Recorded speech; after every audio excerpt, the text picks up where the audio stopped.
Assalamualaikum warahmatullahi wabarakatuh. Halo adik-adik semuanya, perkenalkan nama saya Desi Novitasari. Di video kali ini, saya akan membahas tentang apa itu bioteknologi konvensional dan bioteknologi modern beserta contoh-contohnya. Oke, sebelumnya, adik-adik pasti pernah melihat atau pasti pernah memakan produk makanan seperti tempe, nata de coco, roti, tape, yogurt, dan juga keju kan? Nah, semua produk makanan yang saya sebutkan tadi merupakan contoh-contoh dari hasil bioteknologi. Jadi, bioteknologi itu merupakan cabang ilmu biologi yang mempelajari tentang pemanfaatan makhluk hidup untuk menghasilkan produk baru yang bermanfaat bagi kehidupan sehari-hari. Di mana makhluk hidup yang digunakan itu berupa mikroorganisme. Jadi, mikroorganisme ini merupakan sejenis makhluk hidup yang berukuran mikro, yang mana mikroorganisme inilah yang berperan penting untuk menghasilkan produk baru seperti produk makanan yang sudah saya sebutkan sebelumnya. Oke, selanjutnya, bioteknologi ini dibagi menjadi dua macam. Yang pertama, bioteknologi konvensional, dan yang kedua, bioteknologi modern. Oke, kita akan kupas satu persatu ya adik-adik. Untuk yang pertama nih, bioteknologi konvensional. Apa sih sebenarnya bioteknologi konvensional itu? Jadi, bioteknologi konvensional pengertiannya yang pertama, merupakan bioteknologi tradisional yang memanfaatkan mikroorganisme berupa jamur dan juga bakteri dengan menggunakan teknik yang sederhana dan melalui yang namanya suatu proses. Prosesnya itu disebut dengan proses fermentasi. Di samping dari pengertiannya itu, bioteknologi konvensional juga memiliki ciri-ciri diantaranya. Yang pertama, dikenal sejak awal peradaban manusia. Yang kedua, pemanfaatan mikroorganisme terbatas. Yang ketiga, jumlah produk yang diproduksi dalam jumlah yang kecil. Karena menggunakan teknik yang sederhana dan juga pemanfaatan mikroorganisme yang terbatas, maka dihasilkanlah produk dalam jumlah yang kecil atau sedikit.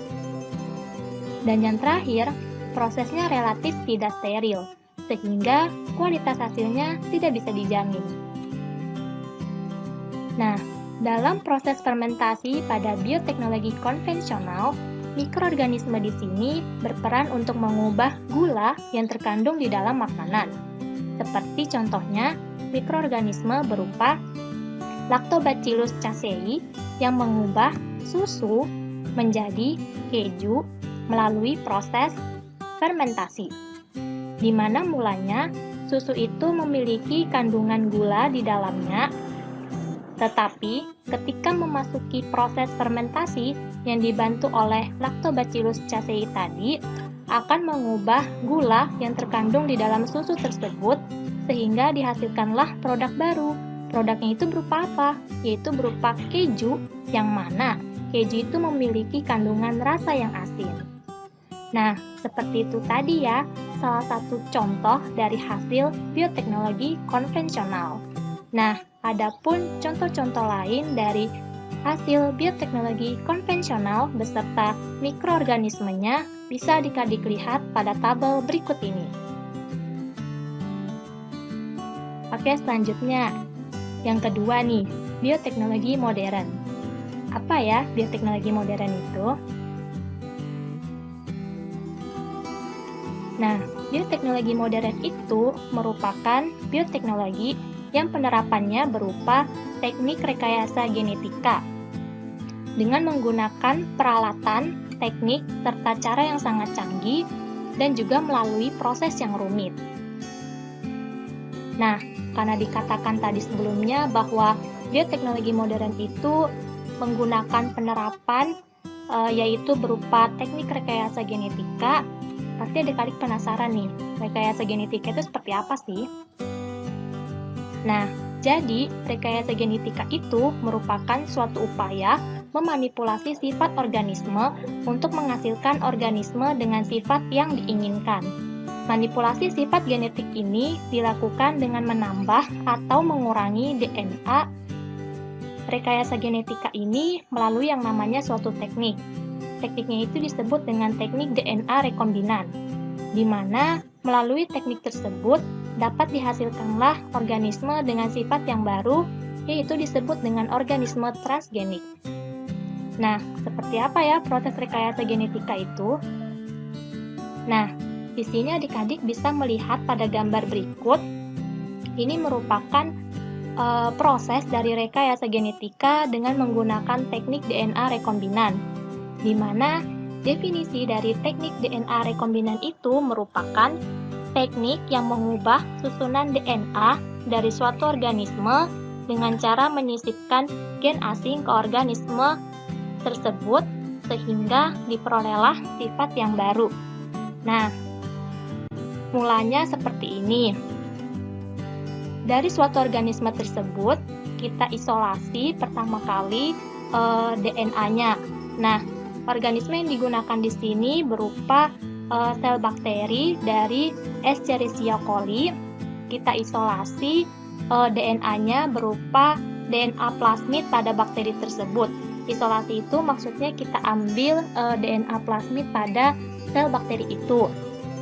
Nah, setelah tahap pertama dilakukan, masuklah ke tahap yang kedua, yaitu DNA pada plasmid tersebut dipotong dengan menggunakan enzim pemotong. Nama enzimnya itu adalah enzim restriksi endonuklease.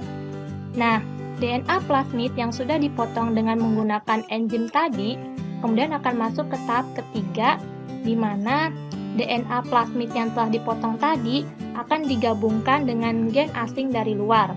Nah, gen asing dari luar ini bisa berasal dari organisme lain seperti manusia, hewan, ataupun tanaman. Nah, pada gambar ini, gen asing yang diambil dari organisme lain berupa sel manusia. Nah, gen dari sel manusia tersebut diambil untuk kemudian akan digabungkan dengan DNA plasmid yang telah dipotong tadi, untuk selanjutnya akan masuk ke tahap yang keempat, yaitu penggabungan keduanya dengan menggunakan enzim ligase.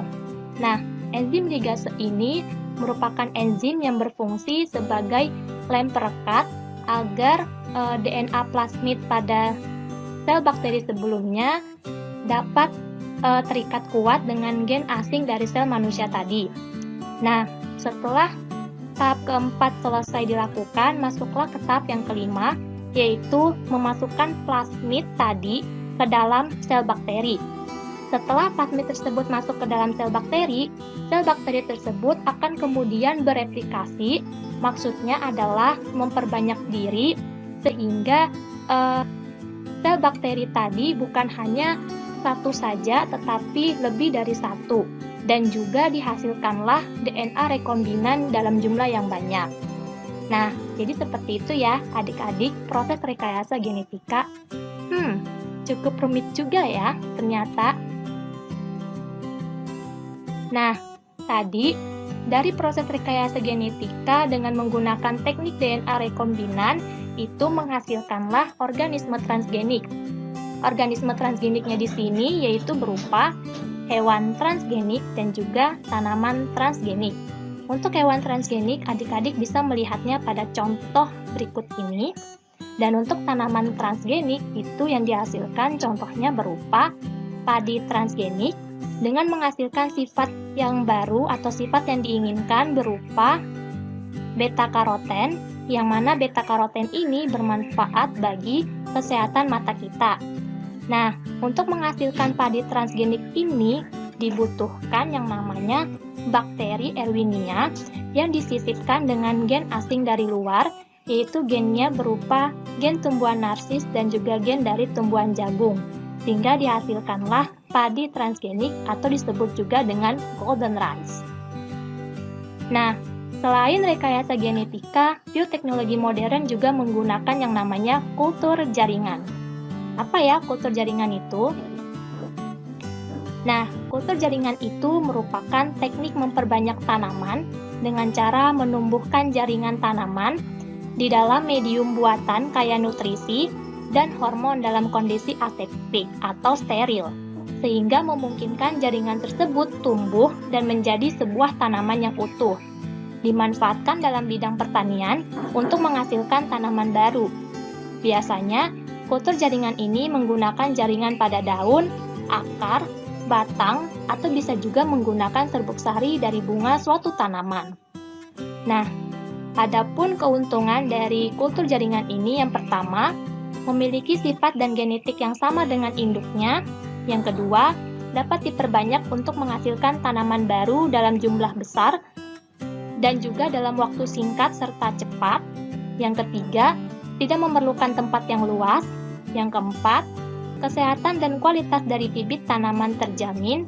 Dan yang terakhir, kecepatan pertumbuhan lebih cepat jika dibandingkan dengan yang alami.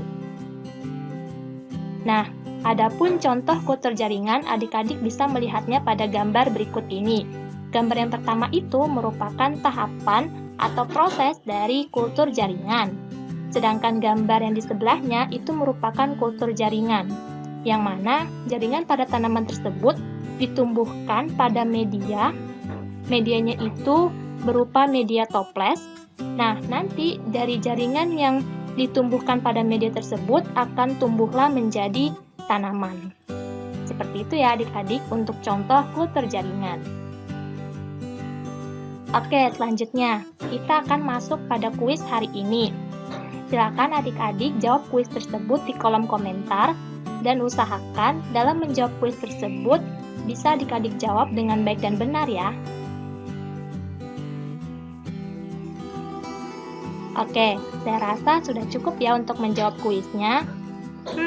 Adik-adik pasti penasaran nih, apa sih jawaban dari kuis tersebut? Produk bioteknologi berikut yang pembuatannya memanfaatkan mikroorganisme Acetobacter-Sillinum ialah? Jawabannya adalah C. C itu merupakan gambar dari nata de coco. Kok bisa ya?